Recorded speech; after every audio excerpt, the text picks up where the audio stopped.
Pinky ji to introduce Sajal ji, and then Ankit bhai can introduce Keyur bhai, please. Yeah, definitely. Yeah. Thank you. It's my pleasure to introduce Sajal sir. So he is responsible for group finance, business development, and corporate strategy. And he joined the Rustomjee group in 2015, and from that day he is still there. So prior to Rustomjee, he was associated with AMW Motors Limited, and exposure of working in diverse industry such as healthcare, oil and gas, heavy engineering, automobile, and real estate. So he has very different type of experience in different industries. So and all round professional with skill and expertise spanning across all facts of corporate finance and strategy, that is M&A, fund mobilization, successful IPO, corporate accounting, reporting, equity investments, financial planning, etc. He also stayed and implemented RERA and GST, and made contribution at industry level through industry platforms such as MCHI and CREDI.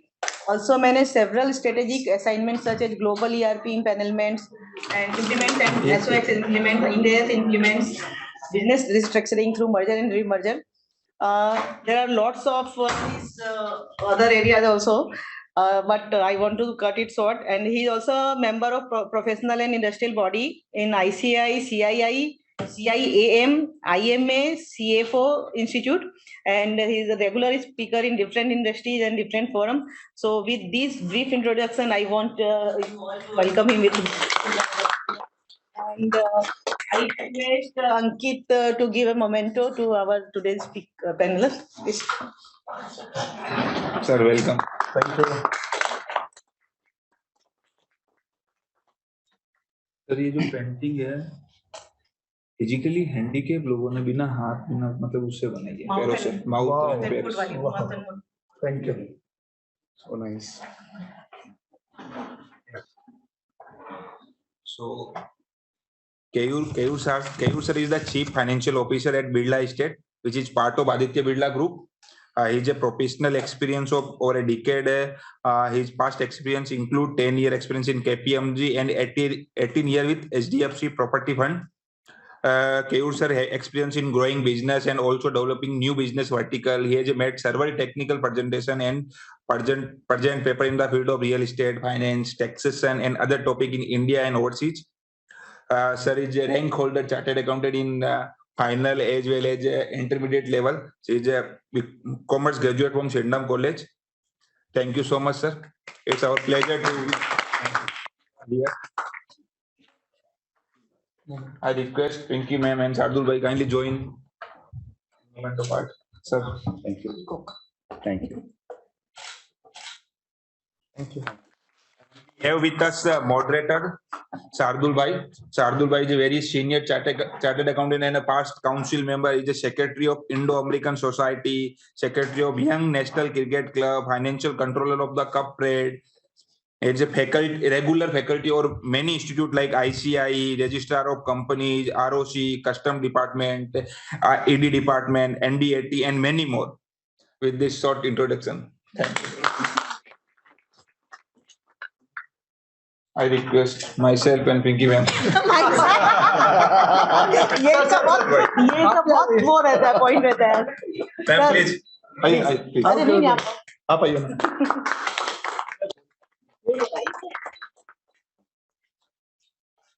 Thank you. Thank you. Now, without wasting time, I request Shardul bhai kindly take the charge of session. Sure. Thank you so much. It's indeed a pleasure that almost you can say the heavyweights of the councils are present here. Ankit bhai is and there Pinky ma'am is there. Pinky ma'am is doing amazing work as a Vikasa. Although I don't want to enter her domain, but some of you who have students around or you know their students, she's doing one of the most phenomenal things for the students. In fact, tomorrow's program is one of the most sought after program. In case you have any CA students known to you, please. It's open to CA also. And also to CAs, but for CA students also. And the faculty, and you know, I was just going through. It's unbelievable. So, ma'am, congratulations to you. Please continue to do good work. 6 prominent chartered accountant, young, they are providing session. Finance and entrepreneurship. Super. Thank you so much, Pinky ma'am. And Ankit bhai, keep doing the good Thank work. you so much, sir. Next year, sir is going to have a higher position, and all our good wishes to you, sir. Thank you so much, sir. And as even though the small thing what I would like to say on behalf of the institute, even though today we have such a small group, they have ensured that the faculties are taken out so much time, and they have spared their taken time even to prepare. The show must go on. So I must thank the institute and the Thank you so council much, sir. members for allowing us, for giving us this platform. And I'm sure in times to come you will support us, sir. Thank you so much. Anytime, sir. So today we have a panel discussion, and the panel discussion we are fortunate to have both very renowned faculty as already introduced to you. Sajal Bhai is from Rustomjee, and Keyur Bhai is in Aditya Birla, and he looks after the Birla estates. Earlier, sir was in HDFC. So the panel will revolve around real estate.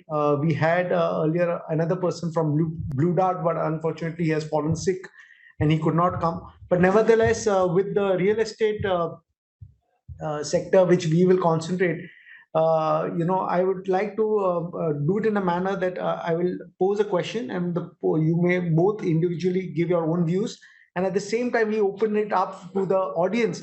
If audience has a particular view on that particular aspect of our discussion, we will do that. Our idea is to probably take it up for another maybe 45 minutes, and I'm sure some of you have asked me, but it's my promise by maximum by 5:15 we will wind up. So please don't worry. The first question I would like to start with Keyur Bhai is RERA has become such an important aspect as far as real estate is concerned. It has also become a very you can say a very positive sign as far as consumers are concerned. And at the same time, it brings a kind of a confidence in terms of the consumer that there is a regulatory authority which is there, and a lot of mischief is actually being avoided. So, how has the real estate sector, do you feel, has actually changed or transformed positively? And at the same time, how you feel that even today, even after RERA is there, there are some mischiefs which are being played around by the real estate, players. So Shardul, let me start by saying uh, real estate purchase is the largest purchase any individual makes in his or her life. It's a very, very large purchase you make in your life. And before RERA, there was no protection to the consumer. You had to go to a normal consumer court or a civil court for any recourse in case there was, any non-compliance or non-confirmation to the contract of purchase of home which you would have done. I'm referring to residential because I presume that's the thing. But any real estate property, that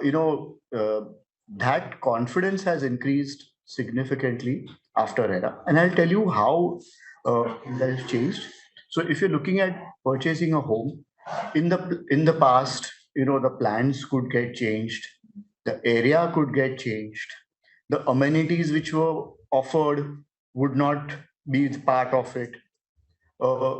Developers in the past, some of them had collected money and not uh, committed or not delivered the homes to the consumer.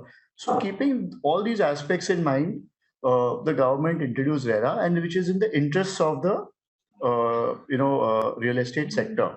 So now, if you see what happens is, once you book an apartment, registration is mandatory, and then all the receivables go into a escrow account, and the utilization is as per the RERA regulations. Now, I'm not getting into the operating day-to-day aspects because that's not the issue. But how has RERA changed the real estate sector? That one must see. There were a lot of investors in real estate. So typically, what would happen is, if an apartment complex is launched, there would be investors who would book, they would pay some monies, and then as the construction progressed, they may or kind of may not continue, and then they would sell it to other buyers and then transfer the proceeds to another investment. So there was a lot of investors in real estate. Now, what was happening is because of investors, the market volatility increases and also speculation also increases.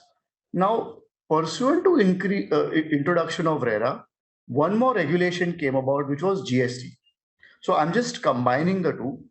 What happened is once RERA came in, registration was compulsory, as I mentioned earlier. So there was a 7-8%, depending on the state or city, 7-8% stamp duty. At that time, the GST was 12%. So the way they had structured is 18% GST, 1/3 is for land. So balance is, liable for GST because it was a kind of they were subsuming service tax and VAT into GST. So there was 12% GST. So 7 or 6% stamp duty plus a 12% GST made it a very high transaction cost for investors. So with an 18-20% transaction cost, a lot of investors felt that it is not remunerative to make investments in real estate. And therefore, a lot of investors actually stopped investing and the actual users, continued. So in a way, the stability of the real estate market was also brought about by RERA coupled with the rate of GST at that point in time. So only actual users, came about. Then in the past, you would have seen that so many developers, you would be reading in the press also, about what's happening in NCR. Like for example, in Noida, the Noida authority had allotted land and the land payments were to be made over 10 years or 15 years. Some of the projects, the customers have customers have paid the entire proceeds and in some cases, neither the building is constructed nor the land payments have been made. So now there are multiple claimants on the same asset. The lender who has lent money, the customer who has given advances, and the landowner who is unpaid, which is the authority. So these are some of the issues which came about, and now with RERA coming in, those actually would not arise because the utilization of funds through RERA has been regulated, and therefore, in a sense, there is a check and there is a very good authority which also monitors, and the consumers have a forum to go to for any kind of any complaint or any kind of claim which they have in a contract which has not been honored. So I feel RERA has been good, and even small things. If you want to change the project plan or kind of amenities, then the people who have bought, their approval in a certain majority has to be taken to kind of make modifications. So I think in a way it has been a good development for the country, and real estate is the second largest employer after agriculture. So if you want to grow the economy, then this sector should be stable and people should have confidence. So RERA has brought confidence into the sector. The other point I'd like to add is in a country like China, almost 25-30% of the GDP is dependent on real estate. So you can imagine the Chinese economy is probably going to be the largest economy in the world. And that's how real estate sector has contributed. So this sector can contribute phenomenally to the growth of the economy because there are so many industries, steel, cement, tiles, so many paints, so many industries which are, there are more than 120 industries which are dependent on real estate. So if the sector is healthy and if the practices are fair and the consumer is protected, then it's a win-win for all. So I mean, so to kind of respond, I know I've taken a little bit longer for responding. I think RERA has been good for the consumer, and the serious players are complying. So then there is no issue. So basically there is also going to be kind of the serious players who understand that in terms of keeping the longevity of the industry, it's in the interest of the country, economy, consumer, industry, you comply. So yes, there are compliances, but in a sense, it's in the long run, it makes the industry healthy. So I feel that RERA has been good for the industry per se. Sir, I don't know if you. Thank you so much. Yeah. No, I think Keyur bhai has very nicely covered most of the things. Instead of repeating what he has already said, I will just add one or two points to what he has said. Not only it has given a confidence to the consumers because they are the direct beneficiary and it is intended to have been made for the benefit of the consumers, but it has also given a lot of confidence to the private equities which invest into the real estate projects, because now they are assured that there is going to be a governance, there is a regulation, the money is going to be in an escrow account, it can be used for that project. Now, just to give you some statistics, between 2017 when the RERA was implemented to 2022, there is a threefold jump in the overseas investment into the housing sector, which is about $27 billion. So in general, the confidence has not gone up in the eyes of the consumers, but it has also gone up in the eyes of the various stakeholders, be that government or be that consumer or be that basic institutional investors. Now REITs have come in. Some of you who would be knowing about the REITs, 40% of this investment is, by the way, is into the REITs. Now the REITs basically have come up only in the last, we still have only few REITs, but a lot of investment is coming and that sector has a very large potential to open up. So RERA has given a confidence internationally, means like our real estate sector is seen in a different light. And in general, I think the key is basically that you cannot sell. What happens basically after RERA, earlier the builder used to sell even when the land is there, there is no plan is all in the mind, and still you could have committed a home and the buyer would have taken a home basically. Now you cannot sell any home unless first of all, unless basically the project has been RERA registered. Now when the project will be RERA registered, when all the approvals have been received. As late as a couple of days back only, the RERA has also done one more basically check, that even the approvals which the developer upload on the RERA website, that they will be sending an email to the planning authority to check that those approvals which have been loaded are also correct or not basically. So it means that all the funding basically until that point over time, the developer has to do himself. Now we all know in Bombay, land is the biggest cost, which has to be incurred before the approvals can be sought, right? Then all the approval cost, because approvals and permission cost is also very big. So there is a skin in the game also. What happens that earlier customer only was paying the money, customer money is only supporting all the, so developer has a lot of skin in the game.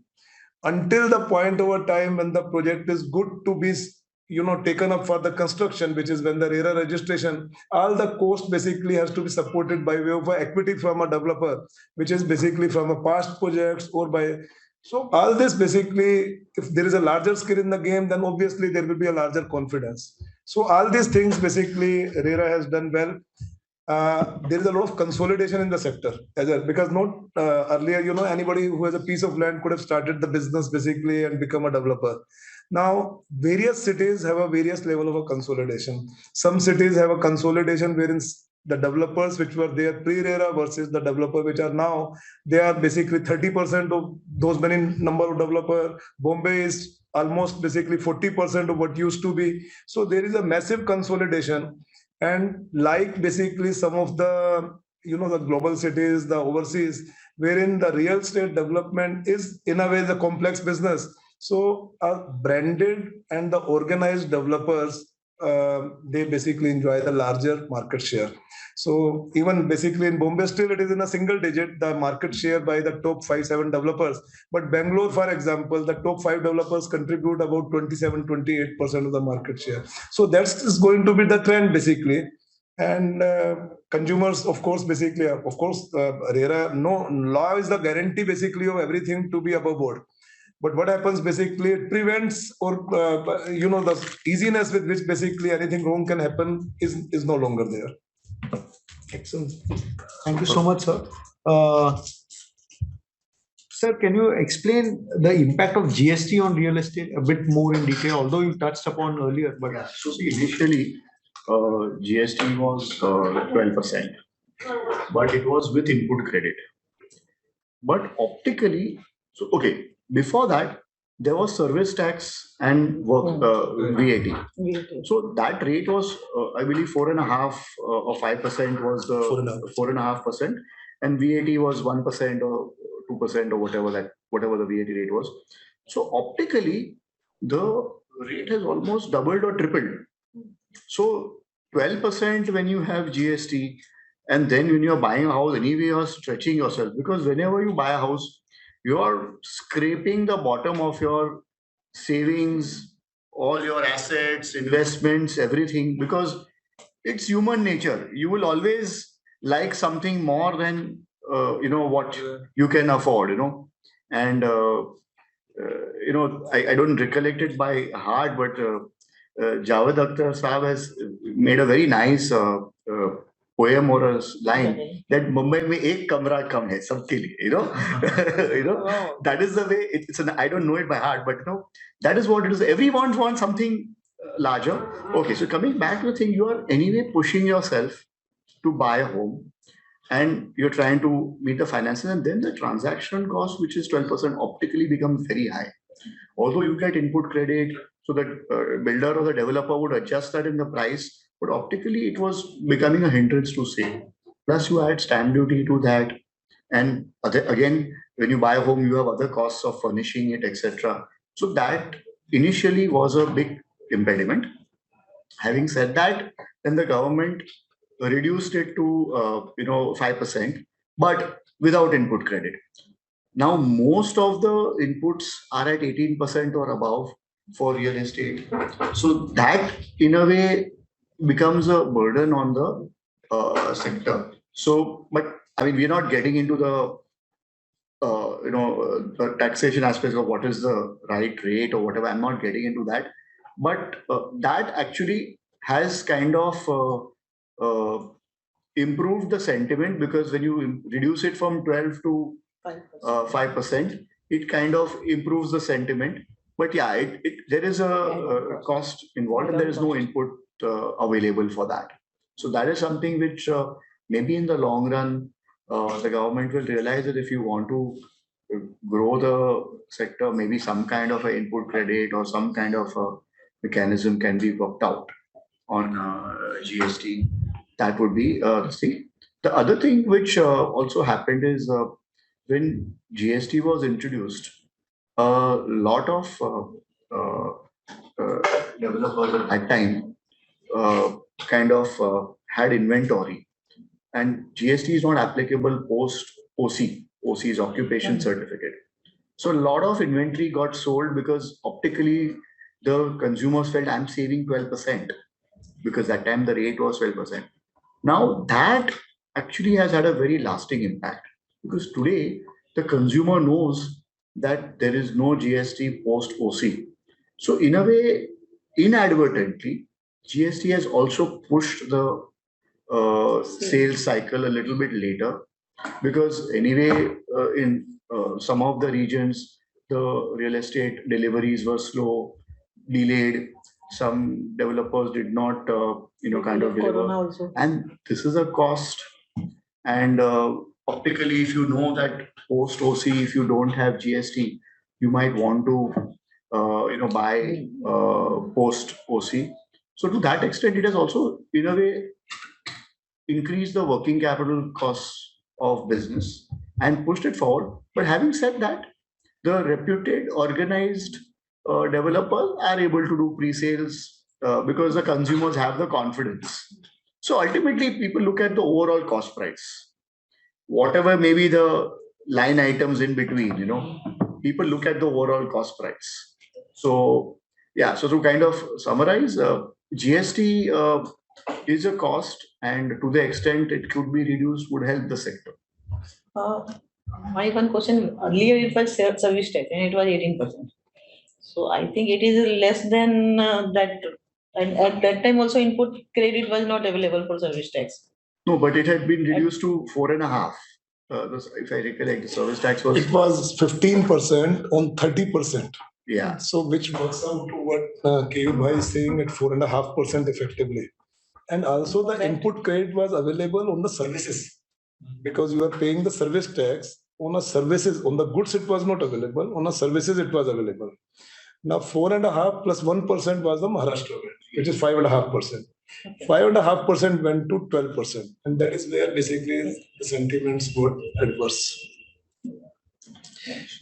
So basically the reason why it was, see, the GST rate is 18, but it is assumed that 1/3 is land. So on land there should be no service tax or GST or VAT, and therefore on the residual there is a issue which works out to a 12%, and then that 12% got reduced to 5%. Sir, your views on GST? And now, one or two more things. Basically, in the GST, look, the whole genesis of a GST, because GST is nothing only related to the real estate. The GST is the law which came in 2017, and it has impacted all the sectors in a different ways. But the basic tenet of the GST is the availability of what we call as a seamless chain of the credits, right? But because of the change in 2019, when the rates optically were reduced from 12% down to 5% for the normal housing and 1% for the affordable housing. When the affordable housing is also defined as a housing which is less than 45 lakh rupees. But what happened that all the cost on which the input credit was available, that is no longer there. So it's a bit of an anomaly. There is a lot of advocacy which is going on by the trade bodies to the government to explain that, look, it may, while there was a need to bring down the rates, but it is not to suggest that basically the credit should be done away with. Then also there are some other more, I don't want to go technical. There are issues in the GST that when, like Bombay is a market, we all know that the land is very limited, right? So it's a market of a redevelopment. There is a lot of redevelopment opportunities. Old buildings are there, 40, 50 years old buildings are there. They are all going for the redevelopment. Now in the redevelopment, what typically a developer does, basically the developer gives the existing member free of cost the new apartment, which is of a larger size and a much better amenities. And he gets some free FSI basically, or the free sale area, not free FSI, he has to pay for the FSI, some free sale area. Now on that entire sale portion, there is a GST which is applied. But what government says that even on the members to whom the houses have been given free of cost, on that also there is a GST. So that is also basically is a way sort of a output services. So there are few anomalies basically, while structurally the law is good. But for the sector, because of the changes and the non-availability of the input credit, and also as I spoken basically about the redevelopment scheme, because your revenue line is only the sale apartment that you build, right? Which subsumes the cost of even building the free of cost houses also. So to that extent, you are paying the double GST, let us put it like. And eventually what happens, and what we are explaining to the government, that eventually the price of all these basically anomalies have to be paid, unfortunately, by the consumer. It's like a new buyer only. Agree. So these are some unintended consequences of the changes, which is not the, which are being worked upon, which are being represented, which are being looked at by the government different levels. Thank you. Sir, Keyur, I would like to now go a little bit on the accounting side. The revenue is typically to be accounted on a project completion basis, whereas the income is recognized the year end. In view of the same, how as an investor, how as a common man, we should judge the performance of a company and take an informed decision? Initially, we used to have POCM. Then when Ind AS came about, that's when it moved to project completion, because Ind AS is actually IFRS. Now, internationally, what I understand is the way real estate works is, if you're selling an apartment, the proceeds go into an escrow, and there is no utilization of the escrow. The proceeds get paid only on completion. In some of the markets, you only pay a small percentage, and on completion, you pay the balance. So it varies. I'm not an expert on what happens in Singapore or London for that matter, but I know that it is not the way it is structured here in India.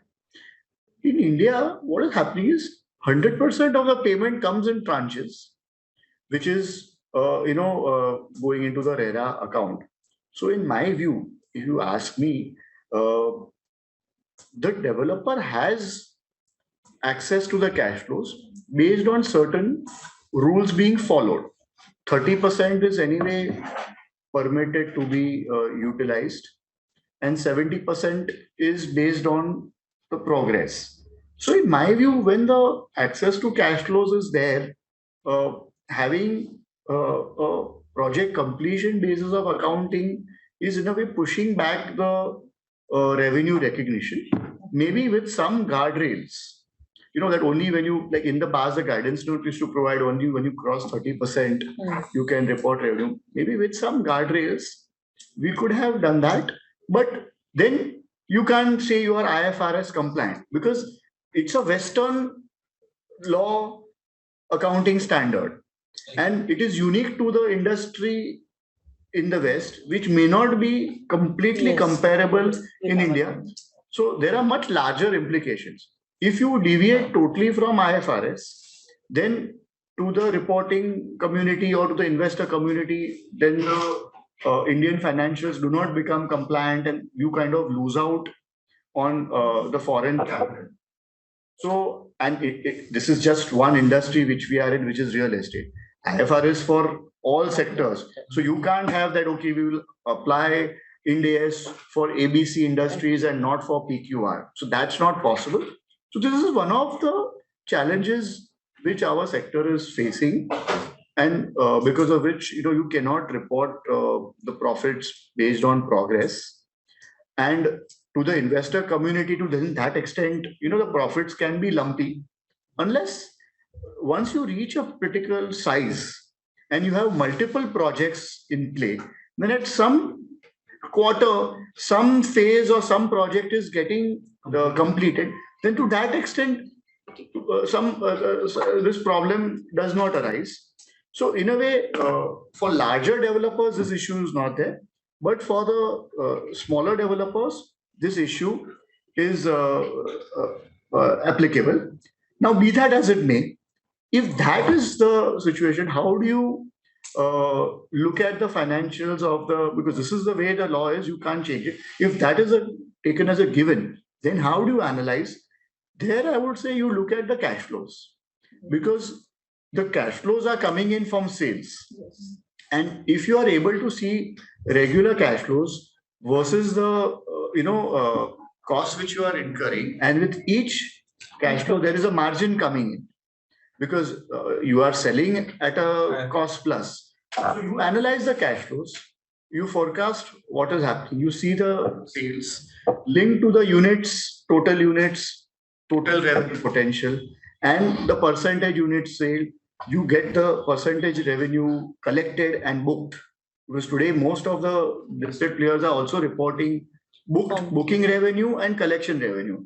Although in the financials you can't make out, because it's one number which comes. So there are different type of project, multiple projects, and it's a consolidated number which comes for last several years or several projects. So you can't say, okay, how much is the booking revenue which has come. But today, most of the listed players are providing that number, that, okay, this is the bookings during the quarter, this is the collection during the quarter. And based on that, you can analyze or assess what is the thing. Even, project-wise also those details are being provided. So which projects are moving fast, which projects are not moving fast, you come to. So there are those indirect ways of kind of assessing the health of the company or the health of the project, and you can make a judgment call on whether you would like to invest in a particular company or not. So that is one thing which I would like to point about. I'm not covering REITs, maybe that we can cover in a subsequent question or whatever, because REITs is a different kind of investment avenue. But for residential, this is the way one would look at it. For commercial, anyway, it is a build to sell or build to lease. So commercial, anyway, there is no revenue. So to that extent, commercial, this issue does not arise. This issue is more relevant for residential. The other point I'd like to add, again, I'm going back to IFRS. Globally, they have condominiums. they don't have build to sell. So when some of the foreign investors we meet, no, they find it very hard to believe that the rental yield is only 1, 2, 3%. Because globally the rental yields are a lot more. And most of the housing stock is built to rent, not built to sell. It's only in countries like China, India, and some of the world where it is built to sell. So if the accounting standard is made on build to rent, and then you kind of cover it as build to sell, then there will obviously be some anomalies. But in India nowadays, young people are not like to buy the property. They want to. Yeah, that is true. So if you look because at they are it, changing the job, so they don't want Yeah. to buy at a place. And so see, if you see, financially, a 2-3% rental yield makes more sense than a 8.5% mortgage rate which you pay. But property prices are going up. In India, we are still a growing economy. Today, I think our urbanization level would be 28, 29%. Means 28% of our population lives in cities. It is expected that in the next decade or decade and a half, that could go up to 50%. If that's the kind of urbanization which we are going to have, the housing stock which you will need will be significantly higher than what you currently have. Also, in Bombay, as we mentioned about redevelopment, the housing stock is also old and obsolete. So those people who already have a home also need newer, better, modern homes with amenities, etc. So there is a huge demand. So now, whilst you are right, the younger population needs flexibility, etc. But once you want to set up a family, and once you kind of want stability, generally the people have started buying homes. So historically, I mean, if you see the HDFC statistics, people would buy a home from their provident fund and then buy their first home. So the average age of the first-time home buyer was in the 50s. Over time, that has reduced significantly. Nothing has changed. The rental yields were still low. Rental yield continues to be low, but the average age of the home buyer has been going down year after year after year. So what was in the 50s in 1977, which was the first mortgage company which was set up in India, HDFC, today in 2023, after 45 years, still the average age of the first-time home buyer is in the early 30s or late 20s. So it's also, in addition to, the pure yield, what also one must see is that it's a forced saving. It disciplines you.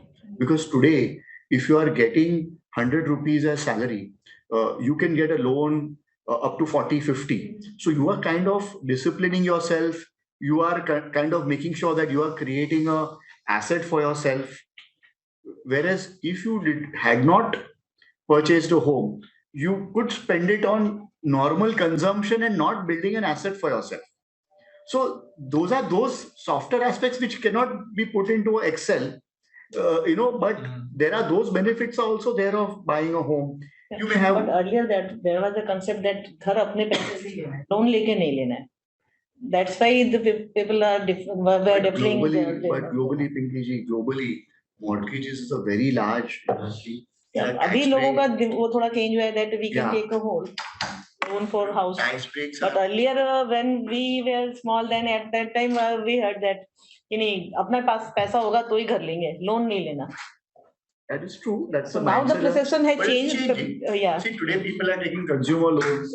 People are Car taking loan, credit card loan, car home loan. loan, So all these things. in terms of hierarchy, I would feel a home loan is the most Yes, advantageous to take because yeah, you're tax actually creating benefit an is there. asset. Tax Tax benefit benefit is also there.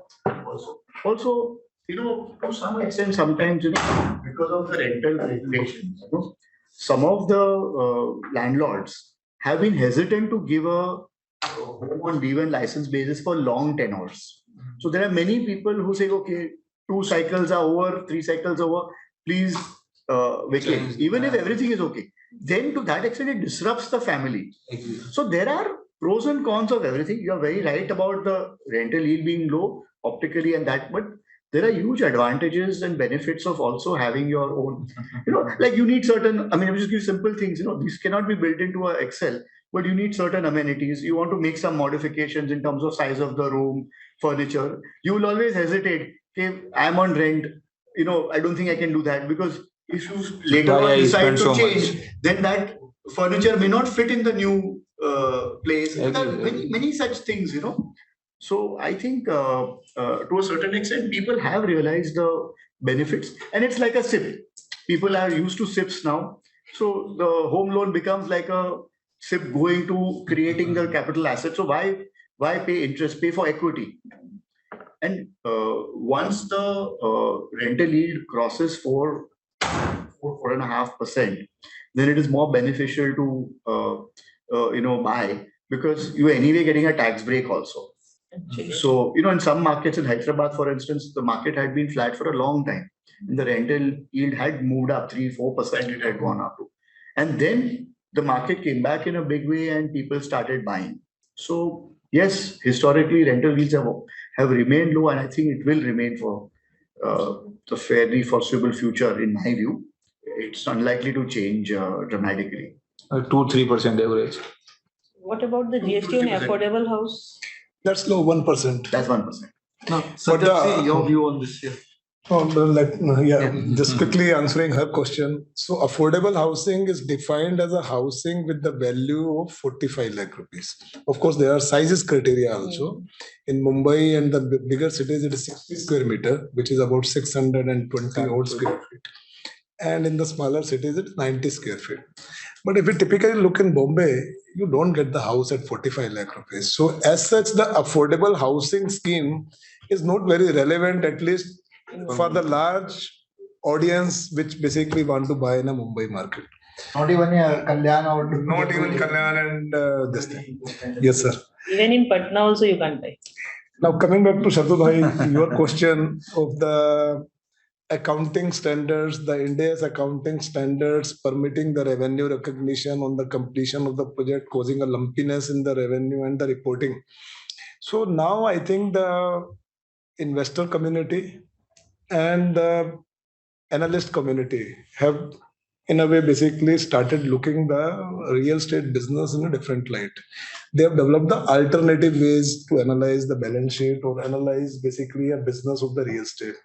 They look at pre-sales. Now pre-sales means the bookings that which we do, because the cash flows, as Keyur bhai has said, that keeps coming to the company. The other parameters, they look at the operating cash flow, that what is the operating cash flow the company is generating in every quarter, because the listed company have to report their numbers every quarter. And every quarter, in a way, the analyst and the investors have to examine whether basically these numbers are moving in a healthier way or moving not so in a healthier way. So they look at the operating cash flow. Then they look at what are the new projects that the company has launched.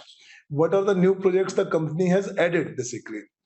How big is the pipeline of the projects they have? It's like whether neither it is good to understand that they should not stay invested into the land, which is not going to be exploited for the next 30 years, nor it is good not to have the projects where basically the projects are required to build revenue for the next 4-5 years, basically. So they look at all these parameters and they have a fairly good idea now as to how to look the real estate numbers, and then make an informed decision about whether it's a good investment to make. I'm talking about the stock part basically, because your question is more on measuring the financial performance. So whether this company is good to buy stock of, or this company is good to buy stock of. So I think this class of our investors and analysts, they have educated also basically most of the people that what is the manner in which we should analyze the quarterly numbers or the yearly numbers of a real estate company. Thank you so much. Keyur bhai, what could be the tax impact on financing, for example, such as mortgage and interest expense deductions? So tax impact is 2 lakhs is the deduction which you get on a home loan, which I think the rate, the quantum is very low. I mean, it's not changed for a fairly long time. I think it was 150 and then they made it 2.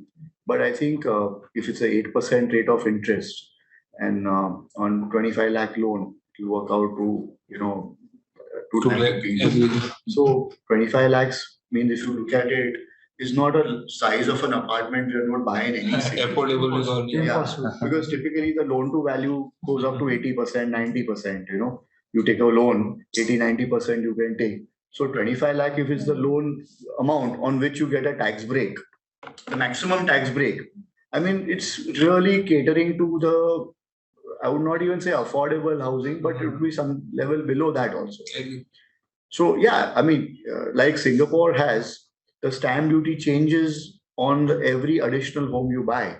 So your first home, there is a real low stamp duty. There are a lot of benefits. But the minute you go for your second home, the stamp duty, I mean, I don't know the rates, but if it's 1%, goes up to 15% or 20%. So those kind of things the government could do. That okay, first home, you have unlimited uh, interest break, on this thing. Because see, people are not going to just buy a home. It's all money going into the economy only. It's going to be a multiplier effect.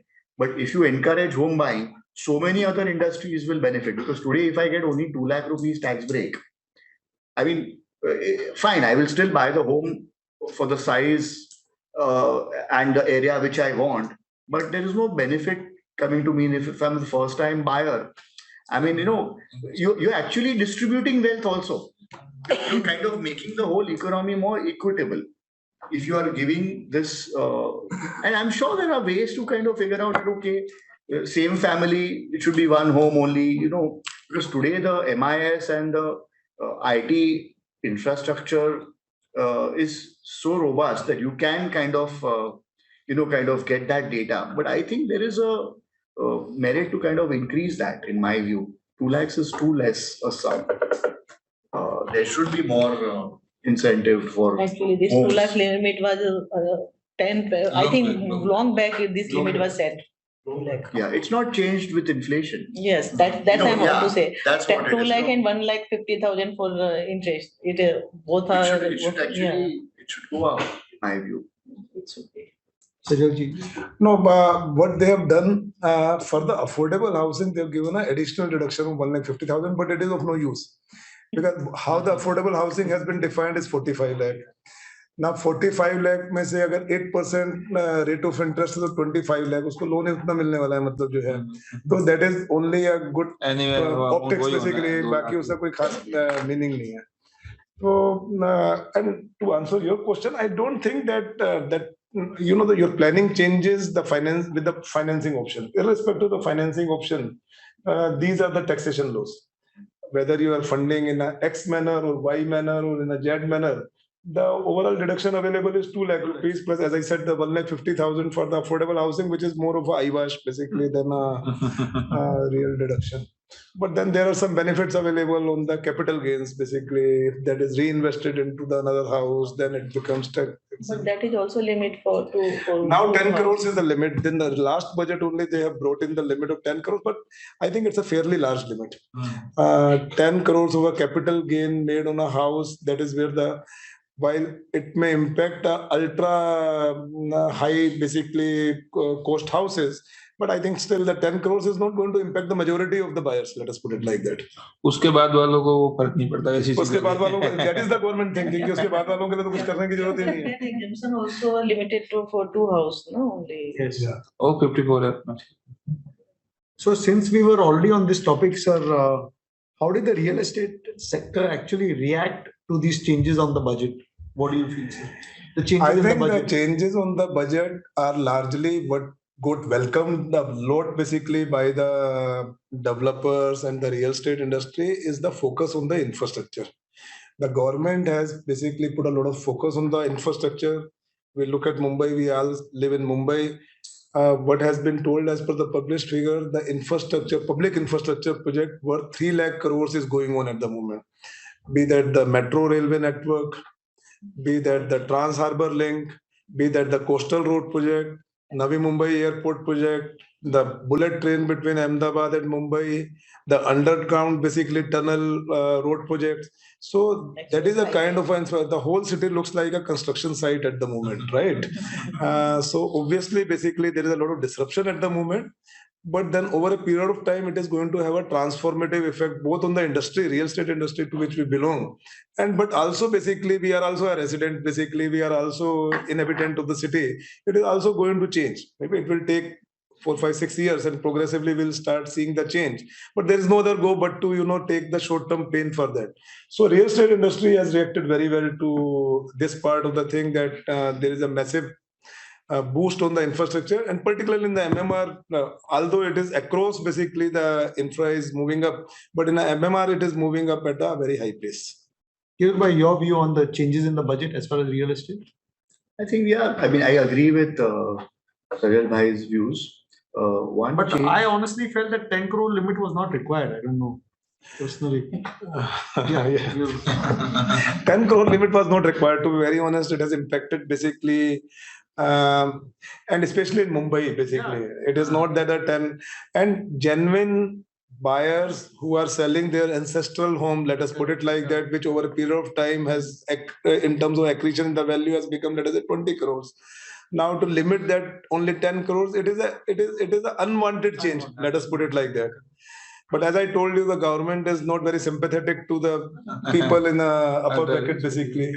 Their sympathy is more basically with the mid housing and the aspirational housing, and not with the premium housing. one of the other changes in the budget, which came as a bit of a surprise, and it kind of impacted his REITs. See, there's a lot of foreign capital which has come into REITs. Let me just go back. Why REITs are important?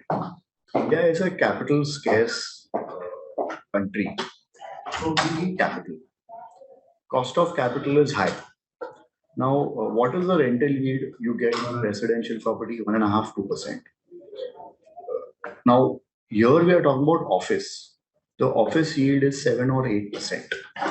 That yield, or maybe even 9%, that yield is low as compared to the cost of capital which businesses pay for running their businesses.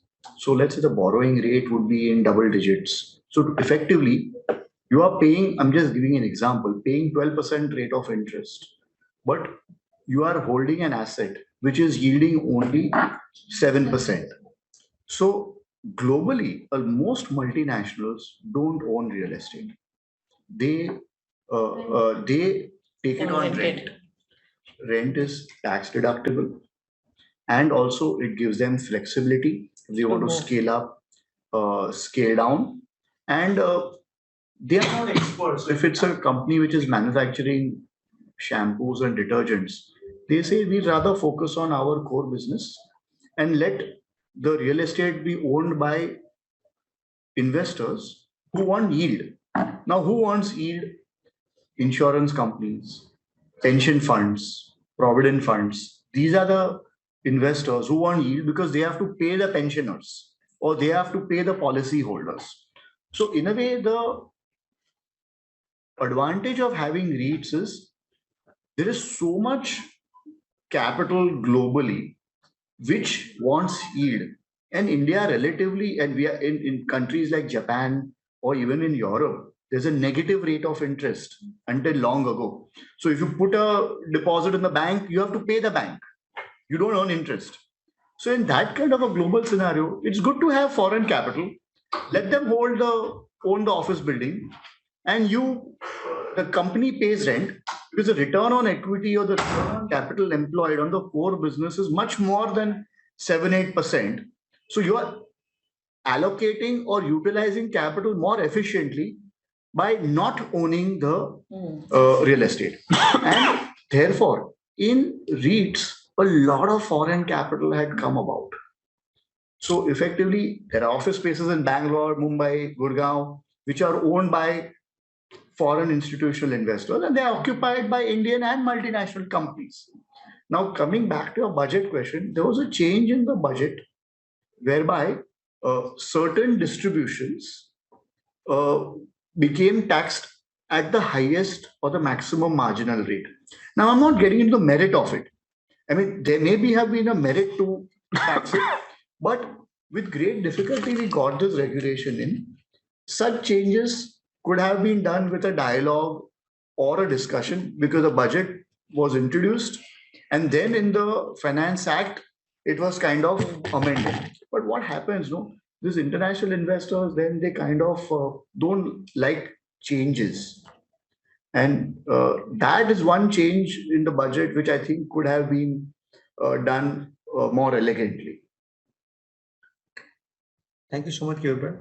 Sajal, the RBI had recently announced that the RBI repo rate would remain unchanged, which may lead to a stable, environment. What are your views on what the RBI is thinking? No, it is always helpful if the interest regime is stable, it's more confidence boosting. But let me tell you basically that how does it work? We may buy a home when the interest rates are the lowest, or a consumer can buy the home when the interest rates are at the highest. But the average home loan runs for about 10, 12 years. Most of the people miss that, right? Sometimes it may be more, sometimes it may be less basically, but let us, in this life cycle, the interest rates keeps going up and down. Okay. So interest rate, what is the interest rate at the entry point? In a way, basically, is not the determinant of purchase of the house. On an average, every person basically pays almost the similar interest quantum. Like, for example, just to take an example, interest rates came down to as low during the COVID or around the COVID time, as low as basically 6.8, 6.7%. And it went all the way up to 9.5%, right? But the sales have grown by 38%. Last year, our sales were basically, I'm talking of not one company, I'm talking of Mumbai as a whole. And if that is the trend basically in all the 6 cities. One more thing is that there is no correlation seen basically with the interest rates and the property buying, because in general, the people understand that he is going to consider the interest payment throughout the life of the loan tenure and not basically the entry point, because it is not we don't have fixed interest rates. Basically, we have a floating interest rates, which keeps changing with the repo rate changing and all that. So what typically a customer looks at basically when, number one, his readiness to purchase, which is arranging his own money, his own contribution, and getting the right product at the right price. Interest rates may have some psychological impact, but I don't think that I've given you statistics. Analysts have analyzed the data of the last 40, 50 years, seeing the correlation between the interest rates and the buying at a particular point of a time. There is no correlation. Keyur, by your views? So I have a little bit different perspective to this. Office purchase is a Microsoft Excel decision. Home purchase is an emotional decision. Family, parents, spouse get involved. Now, you are always stretching yourself while buying a home. So, if interest rates are high, ultimately you will calculate your EMI.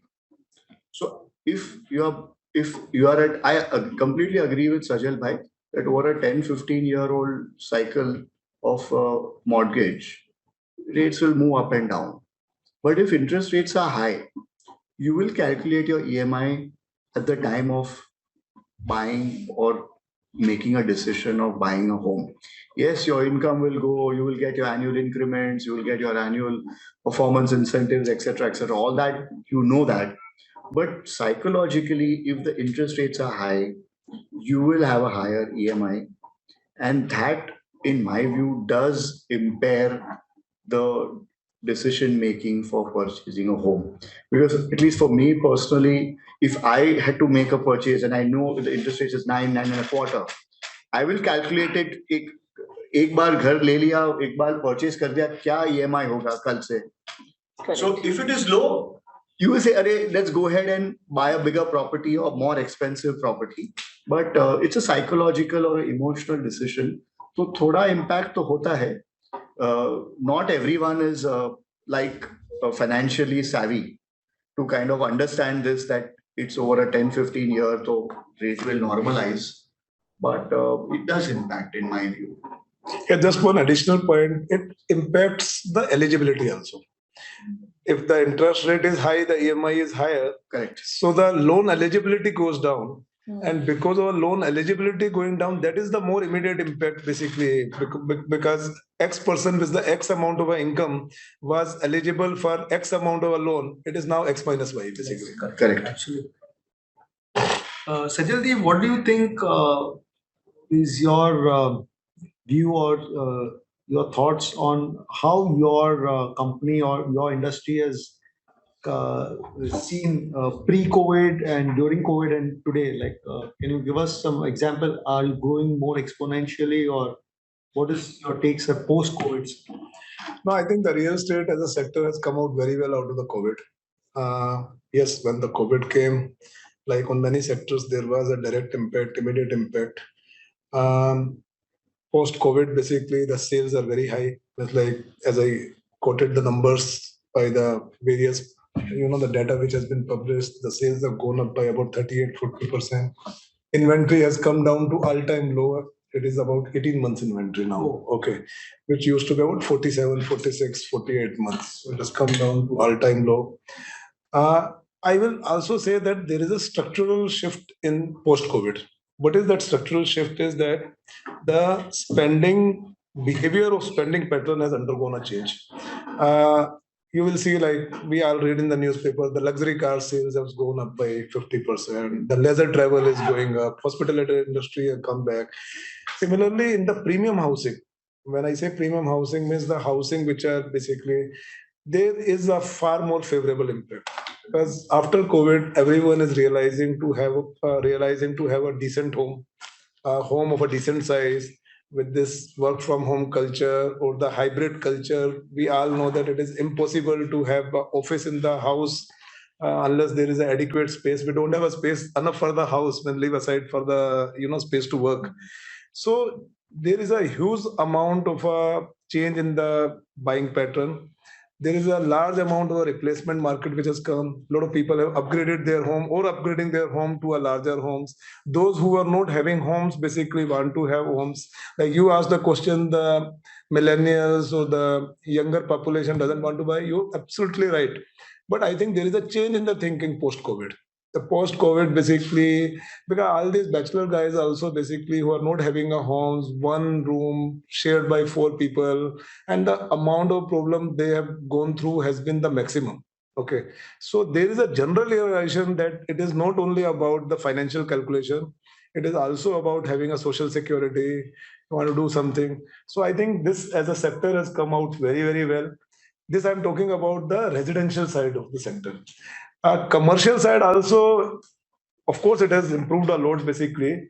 Commercial side is still basically at the moderate pace, has basically come back, but the residential side of the real estate have come out of the COVID flourishing, I will say. Excellent. Congratulations. Keyur bhai, your views of post-COVID and pre-COVID? So see, what impacted consumers is they were locked up in COVID. So that is one psychological impact. Second is the savings rate went up because you were not traveling, you were not dining out, no movies, no travel. So a lot of that went into the equity contribution for buying a new home. Also, many people faced genuine challenges during COVID, and gated complexes did much better than standalone buildings because there were people to help you. Provisions, etc., were managed more efficiently than if you were in a small standalone property. So the consumer preferences have changed, and also the government, at least in Maharashtra, reduced the stamp duty rate. Interest rates also went down to historic lows. So all of that together triggered a huge, purchase in residential homes, and that typically the way this industry operates is cyclical. People always buy when the prices are rising. People generally don't buy when the prices are going down. It's a psychological thing. So that is what has happened, in my view, in residential. Coming to commercial, it's the trading between the employer and the employee. Some industries, the bargaining power is stronger for the employees, so they are resisting going back to office. And it probably be a variety of reasons. You may be in your hometown, you don't want to come back to Bombay and pay rent, you have a home, or you're saving on commuting because cities there is a longer commute, so you are also saving costs. So it depends on industry to industry. And therefore, there is a challenge which many employers are facing in getting the people back to work. And that is why the moving or the demand for office has been more moderate than the demand for residential. Having said that, if you see the occupancy levels, they've been going up over time. And if you see the data from the REITs, the Mumbai office occupancies are much higher than the Bangalore office, because that's where the most of the tech sector space. But if you see most of the new hires, the conditions are being put that it is a on-site job. There is no option for work from home. Also, there were some instances where people were moonlighting, doing multiple jobs. It becomes difficult to monitor the teamwork, collaboration, etc. So, what's happening in offices? Office space requirements are also going to change. It's going to be more work, play, entertainment, dining together. So, people will need to create or recreate office spaces which will motivate employees to come back. So the way offices are going to be designed in future also will be different from what we are seeing. If you see, most of the shared working or co-working spaces are having tremendous occupancy because people want flexibility. Also, people want that buzz in office because you interact with other people. There are events which are happening, etc. So, to come back, office growth has been slow, and of course there is a recession in the Western world, which is not that much here in India, but it does impact. So to that extent, office growth has been moderate, but I believe it will kind of bounce back in time, because it's a cyclical industry, and there are benefits of working from office. Work from home is a good concept, but probably what we'll see is some kind of a hybrid. It's got its pros and cons. So that's what I feel, the impact of COVID on the real estate sector. Thank you so much, gentlemen. Friends, now we have come to the end of the panel discussion, and I leave it open for any questions if the audience wants to ask. So I had two questions, not regarding residential real estate, but regarding commercial real estate. So as we mentioned that REITs, we talked about listed REITs, but there's a market opening up for micro REITs as SEBI came out with its paper. There are startups which offer IRRs of as high as 18 and even 20%. But we all know that commercial real estate also won't offer a yield of more than 10-12%. After that, you have your operating expenses, which would be deducted. So what are your views? How do these startups offer such high IRRs? Like, is it even possible, or is it just some kind of maths that they use and come out with the good numbers? Your question is about startups, or your question is about REITs? My question is about startups which offer such kind of products, having such high IRRs. So is it just possible or not? It's ultimately a function of what the demand is. If it's a disruptor, if it is going to create a new business segment, which kind of is the need for the consumer, then it will. It's basically you're paying the value for growth. Today, valuation is what? It's ultimately people pay a premium for growth. So businesses which have low growth potential quote at a lower P, and businesses which have high growth potential quote at a higher P. That's one of the ways valuation works. Then there are businesses which may not even have profits, but still have a high valuation because of the potential they have to generate profits in the future. So when Amazon started off, it was hugely loss-making. And as it grew, the losses went on.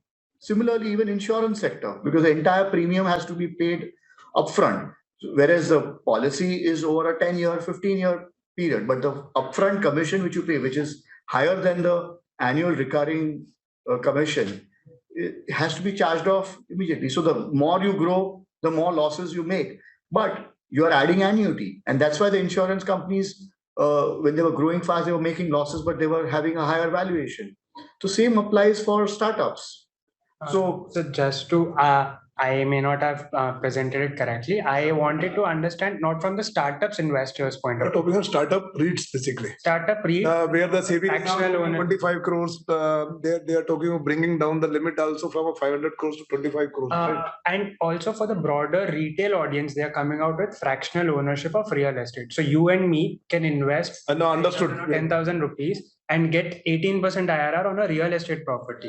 So is that even To possible? answer your question, if I may attempt, Keyur, Yes, basically with please. your permission, it is not sustainable. Mhm.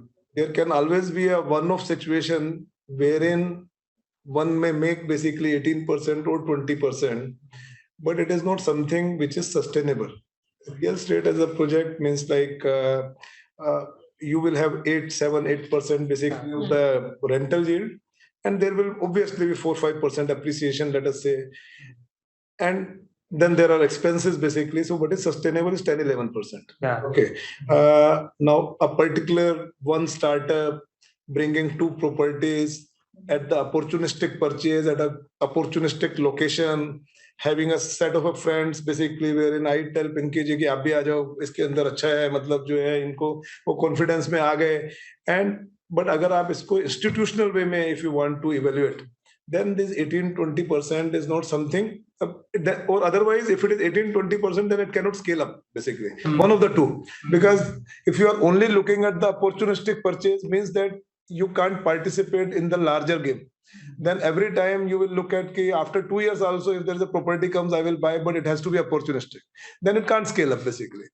So if a startup like this which wants to scale up in terms of the asset under management and at the same time give a genuine returns basically, then 18-20% is not sustainable. That is my view, but each person has to evaluate at its own basically depending on what the data is being presented. Yeah, thank you, sir. Thank you, sir. And one more question, again, not relating to residential, but data centers is something that's coming up in terms of commercial real estate. We have Hiranandani Group also getting into data centers.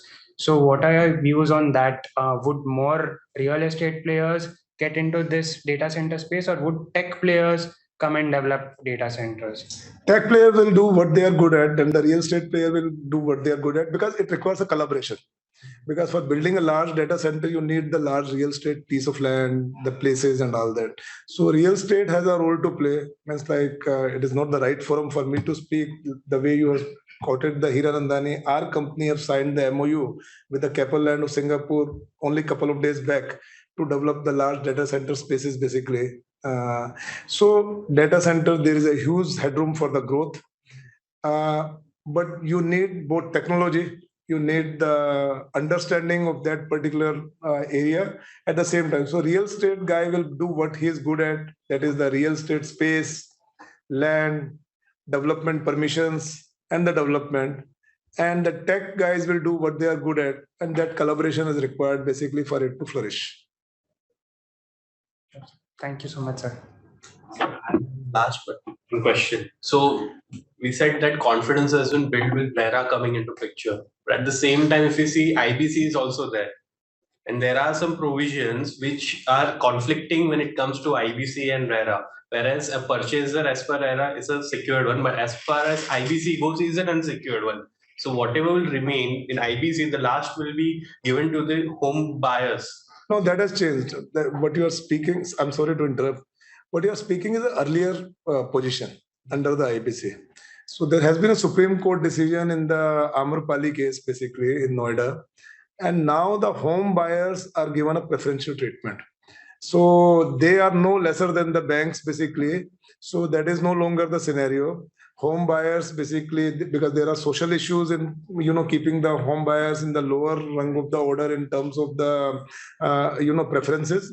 So that is no longer a situation. Thank you so much, sir. Any more questions, friends? Yeah, please, sir.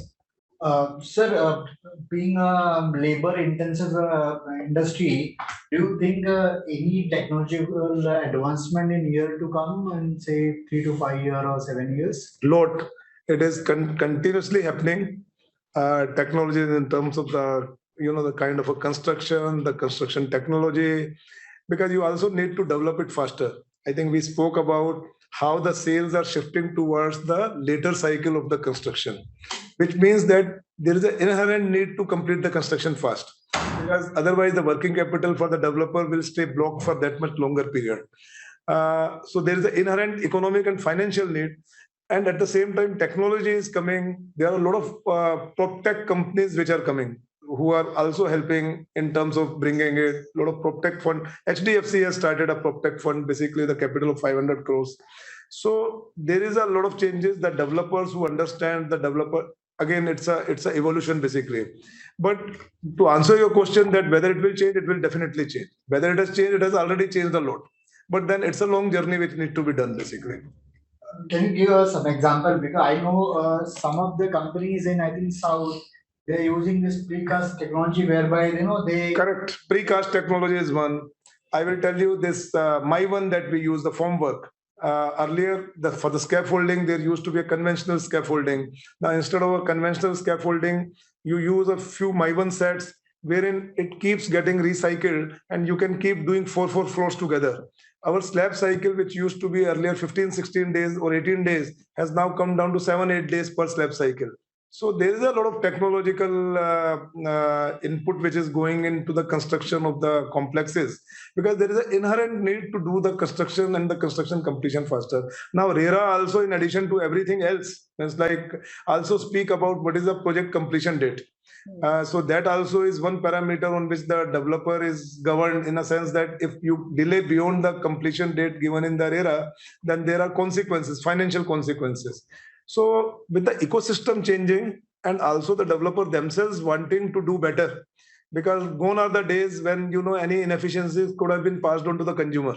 Earlier, the funda was very simple. This is a cost. I have to make this much of a margin. Whatever the cost is, basically that much is the price. Let us put it like that. Is no longer the scenario. We all know that the prices basically have remained stable over the last 6-7 years. It has not gone up, save and except in the last 1 year. That also is because of inflation, because of several reasons: geopolitical tension, the supply chain disruption, the COVID period disruption, so on and so forth. So what developer have still basically recovered is only the inflation, basically, right? But otherwise, so only the efficient developer basically will be able to make decent profits. Otherwise, just by increasing a price or by charging higher amount to the consumer is not going to the way to strengthen the balance sheet. So to answer your question in a short, yes, basically it is not only basically out of the wish, it is out of the need also basically that it will go. Ultimately, it also will have an impact on the number of manpower we deploy in a real estate. But the headroom for the requirement of the real estate itself is large, basically. But yes, so there are various forces which will work. There is a higher requirement which pushes the requirement of the labor force up, and the technology which pushes the labor force requirement down. So there will be a neutralization effect, basically, of the two. Thank you so much. Any other questions? So once again, I would like to thank both our speakers. I think Keyur Bhai and Sajal ji have both, wonderfully explained the various, questions we have thought of, right from how the real estate sector has changed and transformed post RERA, the impact of GST on RERA on real estate. We have discussed also on the accounting aspects of how revenue should be accounted. We have discussed about the direct tax impact on the real estate sector. We also discussed about the RBI, the impact on the changes of the interest rates, how the real estate sector has actually changed over the period of time pre-COVID and post-COVID, and also how it has reacted to the budget of 23. So I think a lot of gamut of questions we have covered, and both the panel speakers have wonderfully explained us. Thank you once again, both of you, for sparing your valuable time on a Saturday afternoon. And may I request Pinky ji to propose a well-deserved vote of thanks to them, please. Thank you, Sajal bhai. All you have told about them already. So both the speakers are very well explained. All the questions asked by Sadhu sir and all the participants, whatever the question you asked, they answered in very lucid manner. And my questions also you had covered in between. So thank you for sparing time for us, and it's indeed our pleasure that you are giving your valuable time to us to teach us. We will call you again in next program. So I propose on behalf of WRC, I propose a hearty vote of thanks for